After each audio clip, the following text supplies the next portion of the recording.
Okay. All right. Thank you, everyone, for confirming our existence. I'm pressing record there. I'm pressing record there. I'm kind of blindly assuming that Fraser is ready to press record. Yep. Yes, Sid, we're live. Okay, I'm recording. Yay. You ready? Yep. Okay, here we go. Astronomy Cast, episode 772, our 2025 gift guide. Welcome to Astronomy Cast, our weekly facts-based journey through the cosmos, where we help you understand not only what we know, but how we know what we know. I'm Fraser Cain. I'm the publisher of Universe Today. With me, as always, is Dr. Pamela Gay, a senior scientist for the Planetary Science Institute and the director of CosmoQuest. Hey, Pamela, how you doing? I don't know. We don't know. Yeah, we're recording this. Who knows how we're doing? Yeah. Yeah. So in the moment, I've been recording a lot today, and I can hear my voice starting to go. So I'm a little raspy now, but I can feel my brain starting to go. So trade. Yeah. So I think this is. I did like finished off the patrons question show that I do every month. So that was like a couple of hours, and then we've already recorded another episode, and then I'm going to do this one, and then I'm going to go anyway. Yeah. A lot of using my voice in the last couple of days, and it's definitely feeling like it's had enough. But that's okay, because I will be on vacation-ish and let my voice rest. You just get to sit on an airplane tomorrow, and you just get to be quiet for 28 hours? Something like that. Yeah, it's ridiculous. I forget. Carla was saying we're like 24 hours of 22 hours of flight time. Yeah, it's going to be bonkers. Yeah. It's time once again for our annual gift giving guide. We've got recommendations for books, movies, TV shows, games, and of course, astronomy gear to satisfy the space nerds in your family. And we will talk about it in a second, but it's time for a break. And we're back. All right, so let's just start with this is the advice that we give every year, but I think, I've got some more nuanced take on it now, but let's give that bedrock, it's time to buy your family members some kind of sky watching gear. Yes. So bedrock is update from last year. I'm going to recommend B&H Photo as the company that is my new go-to for optics. Buy the biggest pair of binoculars you can hold steady with your hands, because yes, you can put them on a tripod. No, you aren't going to want to. You're going to want to grab them. Mine are hanging on a strap off of a doorknob. You're going to want to grab them, step outside and go, can I see that comet? Or whatever it is that you're trying to see. So buy the biggest. I like 10 by 70s. I own a pair of Celestrons. There's excellent by many different companies. Get ones that have a coating on the front, an anti-reflective. That causes more photons to go through the lens than to get reflected off the lens. And binoculars. Yeah, and so it's the one that I have the 15 by 75 by Celestron. I was sort of checking the prices, and they're in the like $100, $150, $200 range. And just bang for your buck. Yeah. That if you want to get somebody just something that's going to completely level up their astronomy experience, those binoculars. And, I think both of us have owned our astronomy binoculars now for almost the entire time that we've been doing this show. Yeah. And mine get used almost every day. So I'm using them to look at birds. I'm using them to look at stuff in the sky. And you can see the moons of Jupiter, you can see the rings of Saturn, you can see the craters on the moon, you can see the individual stars in the Milky Way, you can see the galaxy in Andromeda. Like if you know where you're looking, you know where to point them, then globular clusters, the Orion Nebula, it's comets, it's all available to you. And then there's also the what is that bird in the tree? Yes. It's much harder to do that with a telescope. So they're just fast and easy to use. Yeah, exactly. And so if you don't have binoculars, that should be the foundation of your astronomy kit. So, I've kind of gone down the telescope journey quite a bit this year, and I think, I've got like 4 of them behind me right now. But I think, our original recommendation was the Dobsonian as your sort of good first starter telescope for people. And, you know, an 8-inch is going to cost you quite a bit. It's probably closing in on $1,000, $800. But a 6-inch is totally easy to pick up and easy to pick up, easy to use, and stick it on a table. A very big telescope. So, you know, if you want a first telescope, that's the one that we recommend. And then we used to recommend that you would then start to consider the more automated telescopes. Think about the Celestron, like an 8-inch, an LX200 or something, or LX200, or, you know, something like that. And now my recommendation is to go the smart telescopes route. And I highly recommend the C-Star S50, which is this great little one. It's the bigger one, but it's still relatively inexpensive. They're about $600. Yeah. And take phenomenal pictures of the sky. And they're super easy to use. And there's a lot of features in the telescope that I really like, better than more expensive telescopes. And so that's kind of affordable. You know, like people are thinking about, oh, do I get my kid a PlayStation? Do I get a drone? No, you get one of these. It looks like an overhead projector that crossbred with a portal gun. And what amazes me is Aviva, the woman who does our website, our updates, all the behind the scenes stuff for Astronomy Cast. She's in Bandung, Indonesia, which is a suburb of Jakarta, which is a megacity, and Bandung is what in the United States would be one of the largest cities. It's a massive light polluted city. Yeah. And she's taking nebula images with her C-Star. Yeah. And it's just sort of like you no longer have to be afraid of light pollution the way we grew up being afraid of light pollution. These C-Stars are just doing magic as near as I can tell. Yeah. That even if you live in light polluted area, there are light pollution filters, and so they're great. So that's it. So, you know, and then there are the accoutrement books like Night Watch, which we always recommend.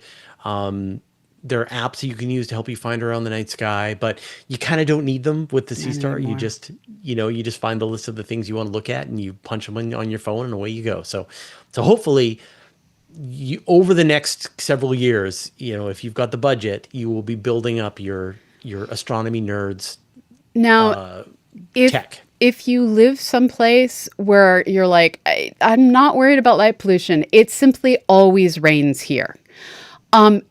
There's Starfront observatories, and they are putting together a gift card system so that you can either buy a gift card to give to somebody or buy somebody a gift certificate to buy somebody.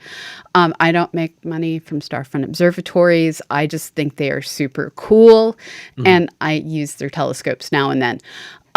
So there's now this way that you can get access to a C-Star in dark skies and just log into it on your computer. Yeah, and like pay out a monthly rate. Yeah, they're looking at a Netflix for telescopes kind of model. Exactly. All right, let's take another break and we'll continue on. And we're back. Okay, so we got the regular telescope recommendations out of the way. So let's move on to other stuff that we think is important. So pick a category that you think is relevant now. Books. So I this part of the show is also me for anyone in my life who happens to also listen to this show and can like point my husband at things. I found a website, foliosociety.com, and they have a book called The Planets by Andrew Cohen and Brian Cox that is nothing but pretties. Page after page after page of pretties. They have all sorts of other books as well.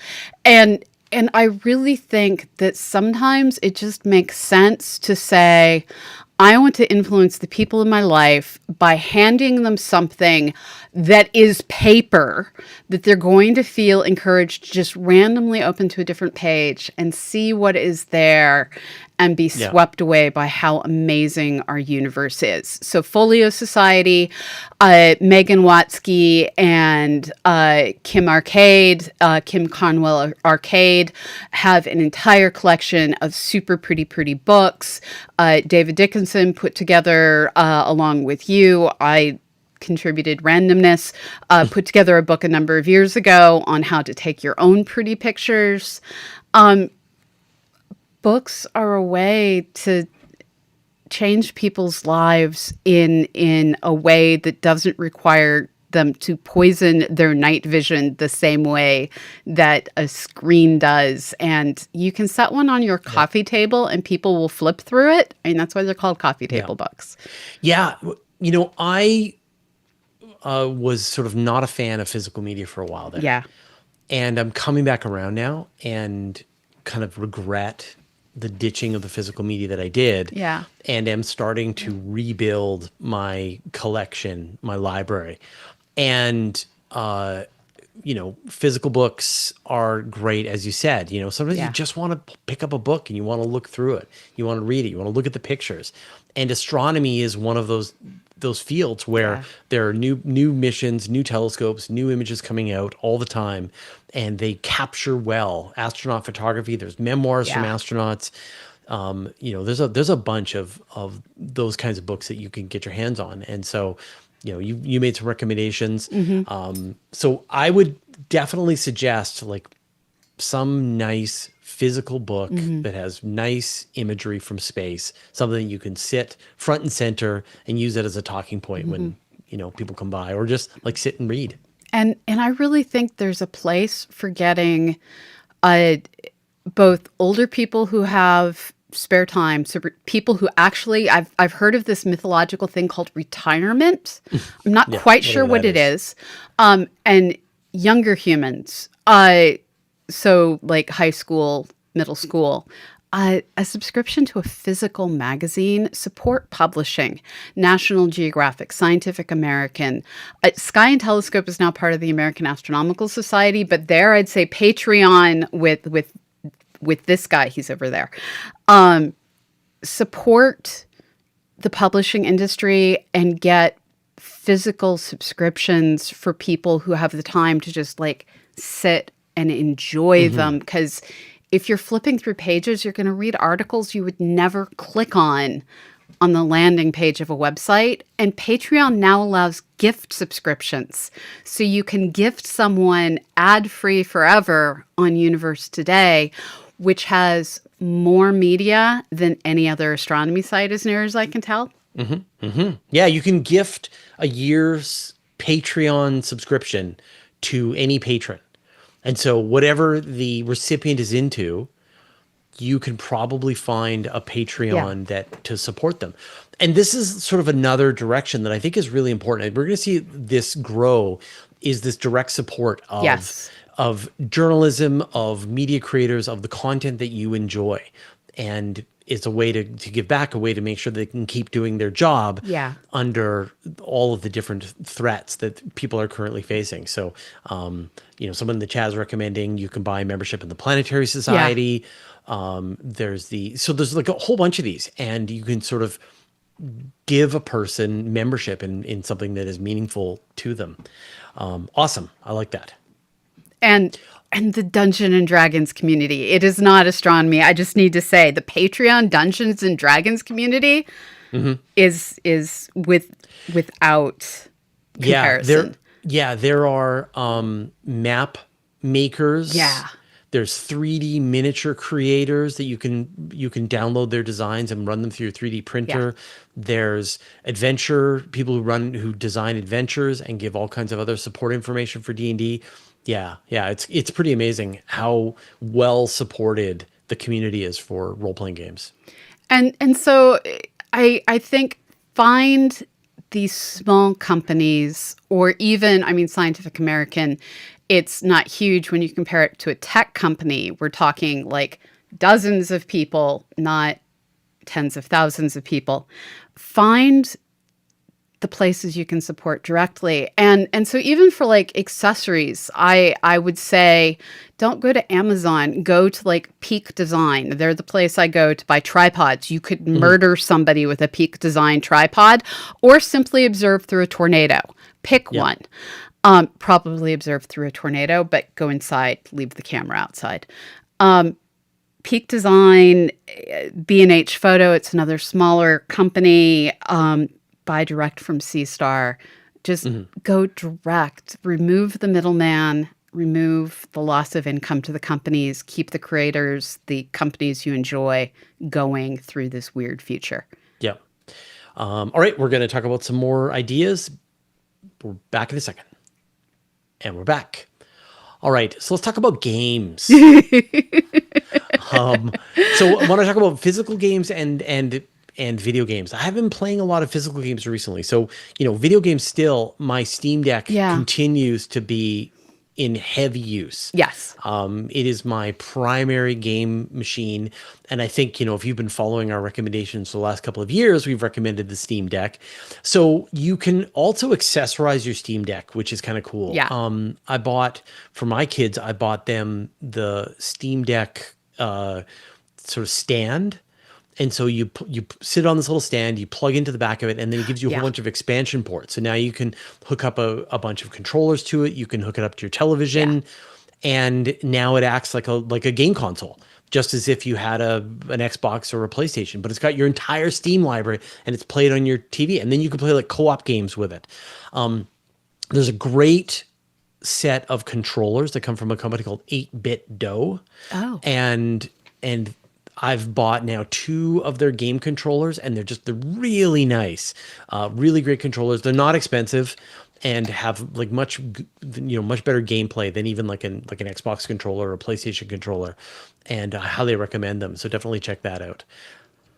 And those are a whole lot more ergonomic. I know one of the things I run into, and I have just like a cheapy controller to go with my Steam Deck. The Steam Deck, it's kind of hefty to just like lay in bed and use it. And so having one of these stands, I have one in my living room where I have monitor arms. Like you can't move in my house without finding some place to dock your computer. Right. Yeah. And so having it there, it's now computer on an arm. I'm in my recliner. I'm playing games. Lightweight control in your hands. Yeah. It's super pleasing. Yeah. And don't forget while you're looking at games. So there are the old school board games galore out there. And then there's also other toys that allow you to think creatively. Lego last year came out with a galaxy set. Like it's a picture of a galaxy that you can sit and build. It's pricey, but it's gorgeous. And did you see what they added this year? No. The Enterprise from the Next Generation. That's amazing. It's so cool. It's like 3,600 pieces. Like I'm sure it's going to cost a fortune, but it is the Enterprise D? Yeah. Yeah. So cool. So, it's super tempting to again, a thing that I got rid of when I was a kid, all my space Lego, and regretted. Although I didn't make that mistake again with my kids. So we've got all of their Lego in storage, and then we'll be able to hand that off to their kids and hand that off to their kids. Like that stays within the family like an endowment. Except for the brown Legos. I don't know what it is about brown Legos, but they have a half-life and then they just crumble to bits. Oh, wow. Yeah, Huh, beware of the brown Legos. Yes. Yeah, okay. All the others are fine, just not the brown ones. So what are you playing in board game land? So not that much that's space related. We've been playing Sushi Go. It's this little tin that you get, and you're grabbing different sushi bits, trying to build up the best meal. We've been playing. Oh man, I have a wall of games and trying to remember all the stuff on the wall. Sushi Go is one of our go-tos. We've also been playing Exploding Kittens. It's a old classic. It never goes away. Uh, And you've been playing a lot of Magic the Gathering recently, right? So much Magic the Gathering. And there's actually a space-related set that came out last month, Edge of Eternities. It has spacecraft, it has space stations, and it has lots of interesting, actually science-related things. So one of the tasks on my to-do list is I now have 3 different decks I need to build.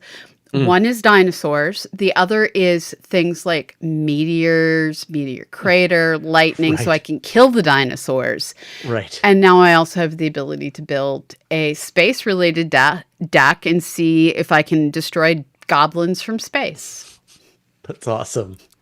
Go to your local gaming store. They're going to have... Yeah, but you were like, I've been out of the Magic the Gathering space for a little while, and you're saying that now the Magic Arena, you can relatively inexpensively collect cards in the game, play against other people. It will sort your deck. It will shuffle between games. You can play quickly, and you can play for fun. You can play ranked games against other people, and it's sort of a nice way to stay on top of the hobby without actually physically buying the cards. Although there's nothing like owning the physical deck and sitting down and playing with a person in an actual room. That's the way the game was meant to be played. And this is where you can go find out when are they doing draft nights, things like that, where it's not what you've collected, it's paying an entry fee to get cards you can walk away with, that everyone builds their own decks in real time. Yep. Things like that. And another reason to go to your local game store is to just find out what is out there, get introduced to the latest Squishables, Squishmallows, Funko Pops, all these different things that you can just insert joy into somebody's life. Last year, I found on a Funko Pop discount, like some of my friends' favorite characters. I just got lucky, and who doesn't love having a plague doctor in their life? So let's talk about media. Yeah. And this is funny because, again, I've recently been recollecting media. I've got sort of a stack of Blu-rays behind me that I've picked up at garage sales and Value Village and various discount shops. And it's kind of filling in all of the gaps. And I know that I'm going to get to a point where I've collected all of the common movies and the uncommon movies. It's kind of like collecting Pokemons, but it is. And then for the rares, you got to buy them. You're going to have to order them from the store. So there's a couple of shows that I've really enjoyed in the last year or so that I thought people should want to check out. And you can buy these on Amazon and other media places. So one is Scavenger's Reign.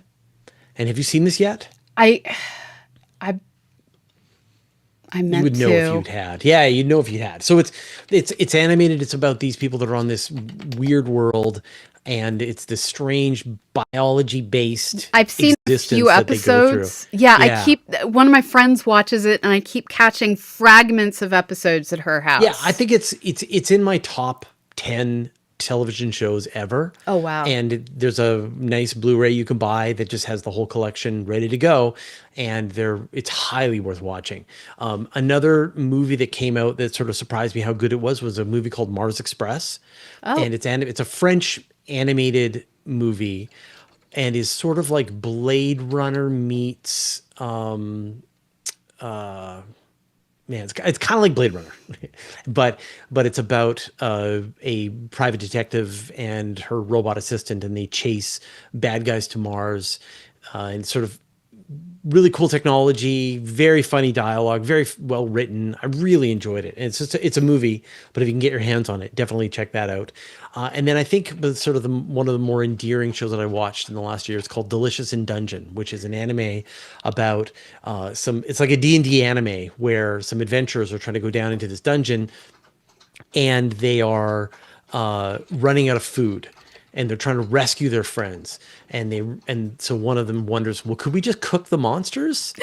and so they meet up with this dwarf who had the exact same question, and so now the main characters are all delving deeper and deeper into this dungeon, encountering all kinds of horrific monsters and cooking and eating them, and and then sort of surviving as they make their way down into the dungeon. And I just love it. It's so cozy and so endearing. Yeah, I think you'll really, for people who really enjoy it. I checked in, and there is DVDs available of that.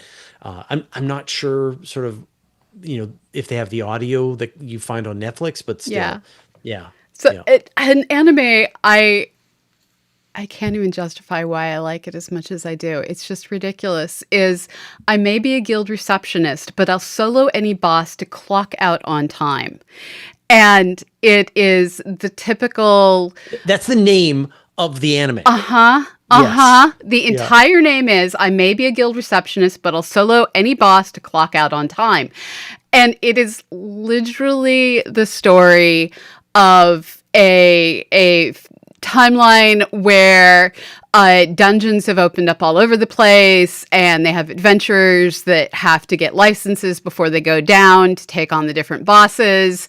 And this girl works at the Adventurers Guild, and she's going home one day lamenting all of the overtime she has to do. And as the result of the needful prayer she puts out, she gets superpowers, and now she just solo kills bosses, and it's just silly and sweet. Yeah. And has a ridiculous name. So books. And I want to just briefly mention some books. And I haven't been reading a ton of books that are kind of new and interesting, but the one series that I read and really gobbled down was the Dungeon Crawler Call series.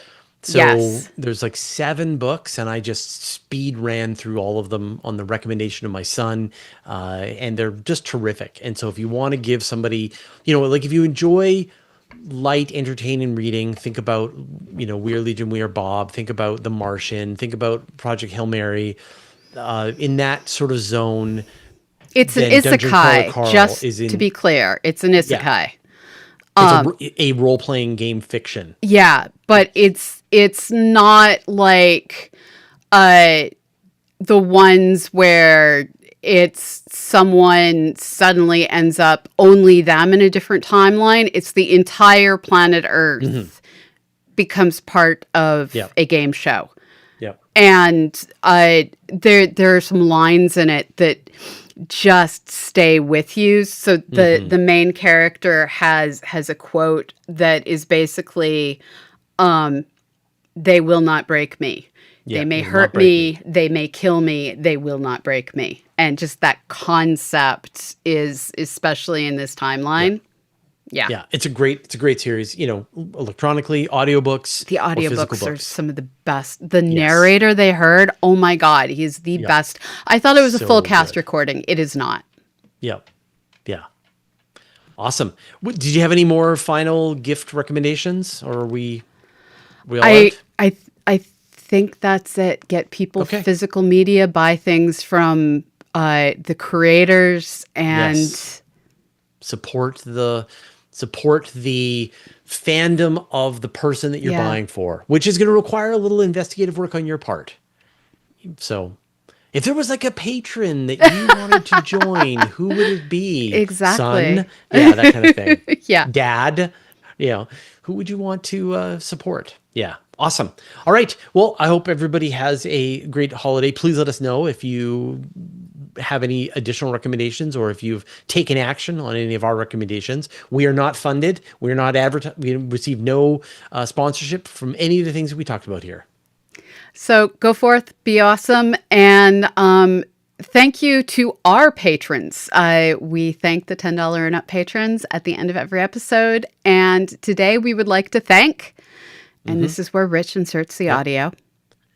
All right. That's great. Thanks, Pamela. Thank you. See you next week. Bye-bye. And then they saved. All right. I'm going to eat food, and then I will actually be back streaming some more. Whoa, you're a maniac. I was just determined to do good things today. Yeah. So people were wondering about my upcoming trip So this is all Pamela's idea to record in advance. I was perfectly fine to record while I was abroad, but Pamela's like, let's just assume it's gonna be madness, Chaos. and you won't want to not have to find yourself in front of a screen at Monday 3 morning a.m. at 3 a.m. Yeah. Yeah, So yeah. good call, Pamela. Good call. So now these are all just in the can, and we'll be able to roll them out while I'm on the road. But I'm still going to be doing some live streams, although we'll probably pick a different time. And I'm still going to be doing the news show every week, and I may do interviews while we're abroad. This is, like I need to be able to travel and still do my job. So Yeah, yeah. so we did 2 years ago, we did Arizona for a month, and that was the dry run at the end of the Amazon River Yeah. of supplies. This time we're in a more difficult, more complicated place, and we'll see how it goes. And this is one of those things where I'll still be streaming, I'll still be here, and so the content's not going away. We just aren't going to be live recording together because Right. time zones, Time 13 hours zones. difference is a pain. Yes, it's exactly the opposite. All right. Thanks, everyone. And we will talk to you in a month. All right. Bye-bye. Awkward ending. Awkward ending. Okay.